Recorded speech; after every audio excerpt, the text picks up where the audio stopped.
अस्सलाम वालेकुम फ्रेंड्स, कैसे हैं आप सब। उम्मीद करती हूँ कि आप सब ठीक होंगे और खैर आफियत से होंगे। तो आज इस वीडियो में मैं कुछ ज़रूरी चीज़ें शेयर कर रही हूँ जो बच्चों के लिए ज़रूरी होती हैं। उसमें जब बच्चों के दांत निकल रहे होते हैं तो उनके लिए ये वाला मसाज जो है, मेरी सास जो है वो अपनी पोती को यानी कि मेरी बेटी को कर रही हैं, ये बच्चों के लिए बहुत ज़्यादा ज़रूरी होता है।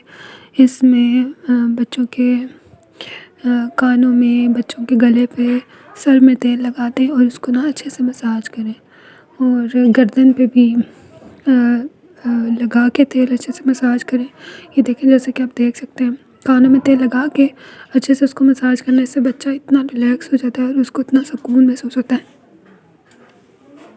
दोनों कानों में आप इस तरह करें, कानों के पीछे करें जो बैक साइड होती है वहाँ पे, और गर्दन पे इस तरह ऑयल लगा के, कोई भी ऑयल, सरसों का ले सकते हैं, जैतून का ले सकते हैं, कोई भी लेके इस तरह मसाज करें तो बहुत ज़्यादा रिलैक्स हो जाते हैं बच्चे।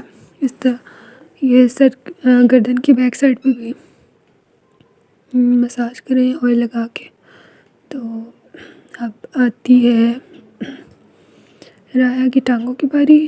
तो ये पाँव, जहाँ पे पाँव एड़ियों के ऊपर वाली जगह जो होती है ना, वहाँ पे तेल लगा के अच्छे से बैक साइड पे अच्छे से ना ऊपर की तरफ मसाज करते हैं।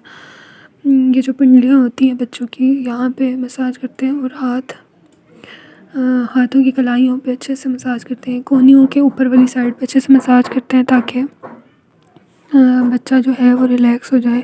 और इसकी नाक में तेल लगाते हैं। इसकी, अगर बच्चे के पेट में गैस वगैरह है ना, तो आप बच्चे के पेट का मसाज कर सकते हैं। वो मैं आपके साथ जल्द शेयर करूँगी कि अगर बच्चे को गैस हो जाती है ना, तो बच्चा बहुत ज़्यादा रोता है, और अगर आप वो वाला मसाज करें ना तो बच्चा बहुत ज़्यादा रिलैक्स हो जाता है और सुकून से सो जाता है। तो यहाँ पे बच्चों को बल पड़ जाता है अक्सर, जिसकी वजह से ना बच्चे बिला वजह रोते रहते हैं। तो ये जिस तरह कर रही है ना अभी मेरी सास, मेरी बेटी को, मतलब ऑपोजिट डायरेक्शन में आपने टांगों को और घुटने को और बाजू की कोहनी को ना आपने एक साथ मिलाना है। तो उससे ना जो बच्चे के पेट में गैस है और जो बच्चे को गलत तरीके से हम उठा लेते हैं ना, तो बच्चे को बल पड़ जाता है, बल भी निकल जाता है और इसकी गैस भी जो होती है ना वो पास हो जाती है। इस तरह पहले सीधा करके आप करेंगे इसको, फिर इसको उल्टा करके आप इसको बल इसका निकालेंगे तो बच्चा इतना पुरसुकून हो जाता है, इतनी अच्छी नींद उसको आती है। और ये बढ़ते हुए बच्चों के लिए, और जो स्पेशली दांत निकाल रहे होते हैं उनके लिए ये बहुत ज़्यादा ज़रूरी है ना। और यहाँ पे मेरा जो भांजा है, इसकी अब बारी आ रही है, मतलब मेरी नंद का बेटा, मेरा भांजा हुआ, भतीजा मुझे नहीं पता, लेकिन ये भी इसकी भी मसाज हो रही है। इसकी भी टांगों, हाँ, बच्चों के लिए ज़रूरी चीज़ होती है। ये थोड़ा सा वीक है, इसको भी मसाज करें इसकी टांगों पे। और अगर रात का टाइम है तो आप इसके पाँव, आप बच्चों के पाँव के तलवों पे भी मसाज करके सॉक्स पहना दें तो भी बच्चा बहुत अच्छी नींद लेता है ना। इसको भी उसी तरह जैसा राया को मसाज किया था, इसको भी उसी तरह ही मसाज कर रहे हैं, सर पे तेल लगा रहे हैं। और धूप में आप करें तो ज़्यादा बेहतर है। तो यहाँ पे हम धूप भी लगवा रहे थे और साथ बच्चों का मसाज भी कर रहे थे, जो हमारे हाथ में आ रहे थे बच्चे, क्योंकि बच्चों काबू करना बहुत ज़्यादा मुश्किल है, ये भी काबू नहीं आता हमेशा। आज ये पता नहीं किस तरह काबू आ गया था। वो छोटी राया को मसाज कर रहे थे ना, तो उसको देख देख के ना इसको भी शौक़ आया, तो ये भी हाथ लग गया ना हमारे, तो इसको भी मसाज कर रहे थे, सर पे तेल लगाया।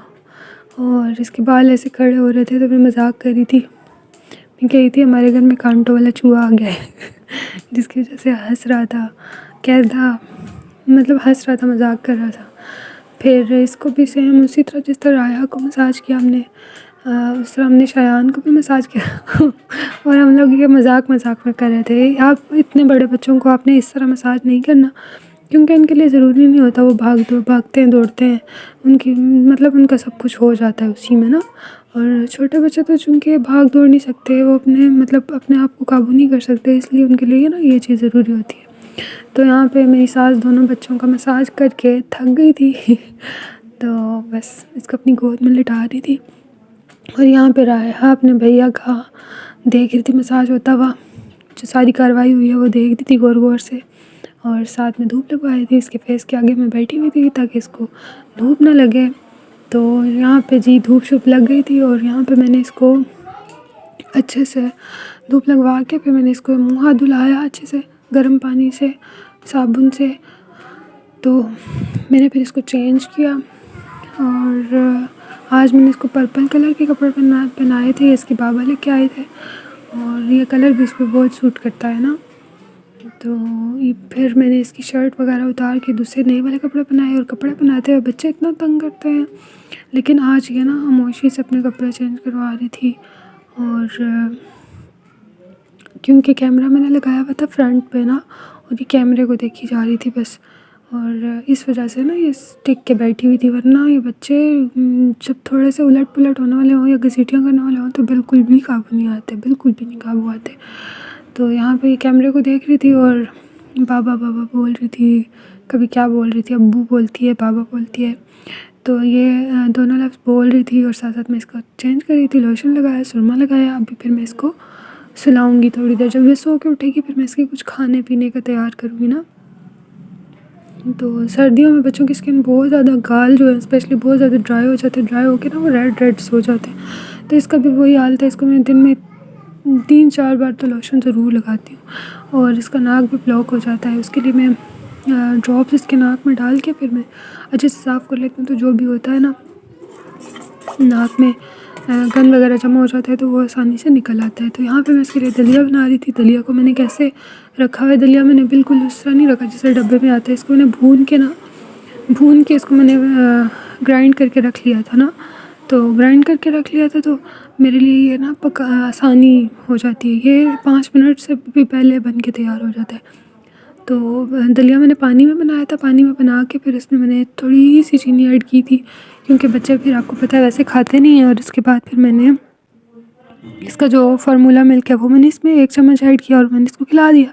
शुरू में बहुत ज़्यादा नखरे करके खा रही थी, फिर इसने अल्हम्दुलिल्लाह खाना शुरू कर दिया। इससे ये है कि थोड़ा सा फीलिंग होता है और इसका पेट थोड़ा ना ज़्यादा देर भरा रहता है।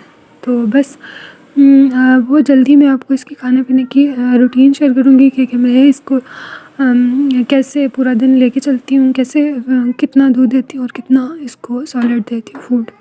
तो आप मेरे चैनल को सब्सक्राइब करें अगर यहाँ पे नहीं हुए हैं तो। और फिर मैं आपके साथ और भी वीडियोस शेयर करूँगी कि मैं अपनी रूटीन अपनी छोटी सी बेटी के साथ में कैसे जो है वो फॉलो करती हूँ और मैंने कैसे अपनी रूटीन बनाई हुई है, जिसकी वजह से मुझे थोड़ा सा सुकून है। कभी कभी ये रूटीन डिस्टर्ब भी हो जाती है, लेकिन ज़्यादातर मेरी होती है कि मैं ऐसे ही रखूँ। ज़्यादातर मेरी कोशिश होती है कि मैं यही रूटीन फॉलो करूँ। तो देखते रहें मेरे चैनल को, और मैं और भी वीडियोस शेयर करूँगी जो कि बहुत ज़्यादा इन्फॉर्मेटिव होंगी बच्चों के हवाले से। तो मिलते हैं नेक्स्ट वीडियो में, तब तक के लिए अल्लाह हाफ़िज़। अपना ख्याल रखिएगा और अपने साथ साथ दूसरों को भी। अल्लाह हाफ़िज़।